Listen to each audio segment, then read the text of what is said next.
Alice's Adventures in Wonderland, Chapter 3, A Caucus Race and a Long Tail. The group looked very strange. The birds and the animals were all wet, angry, and unhappy. The first question, of course, was how to get dry again.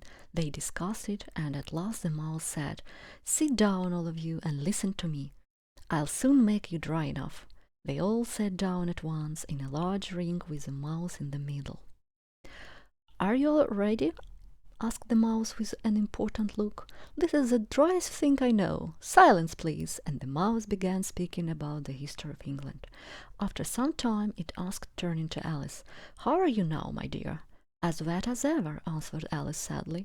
"In that case," said the daughter, rising to its feet, "the best thing to do to get dry would be a caucus race. And the best way to explain it is to do it," it added. First, it marked out a race course in a circle, and then all the party stood along the course. And they began running when they liked and stopped when they liked, so it was not easy to know when the race was over. However, after half an hour of running, the daughter suddenly cried, "The race is over!" And they all crowded around it, asking, "But who has won?" The daughter couldn't answer this question at once, so it sat for a long time thinking, while the rest waited in silence. At last the daughter said, "Everybody has won, and all must have prizes."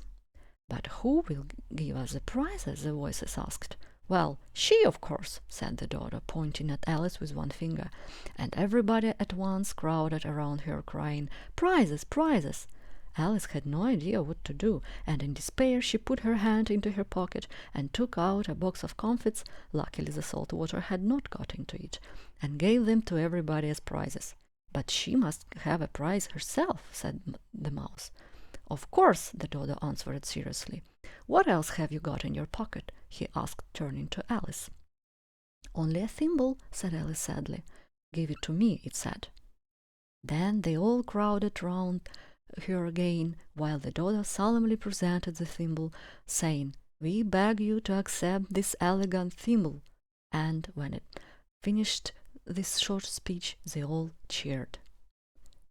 Alice thought the whole thing very absurd, but they all looked so serious that she couldn't laugh, and she bowed and took the thimble, looking as solemn as she could.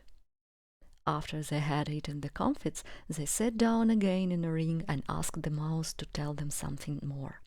"You promised to tell me your story," said Alice, "and why you hate C and D," she added in a whisper. "My tale is long and sad," said the mouse, sighing. "It is a long tale, of course," said Alice, looking down at the mouse's tail with wonder. "But why do you call it sad?" And she continued thinking about it while the mouse was speaking. "You're not listening," cried the mouse to Alice angrily. "What are you thinking of?" "I beg your pardon," said Alice very politely. "You had come to the fifth point, I think." "I had not," cried the mouse very angrily. "And not?" said Alice, looking around. "Oh, let me help you to undo it."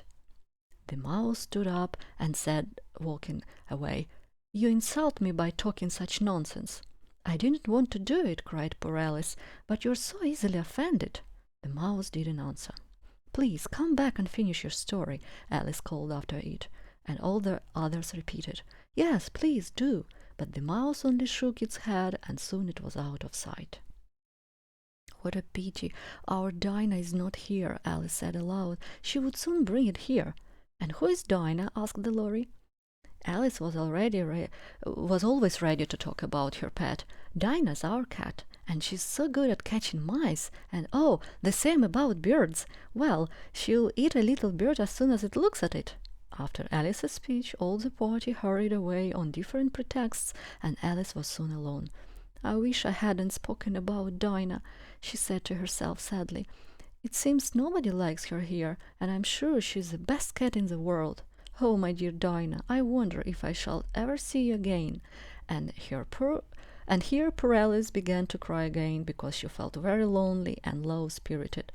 However, a little later she again heard footsteps in the distance. She looked up, hoping that the mouse had changed its mind and was coming back to finish its story. This is the end of Chapter 3. Thank you for listening, and subscribe to Kuzda School. Bye-bye.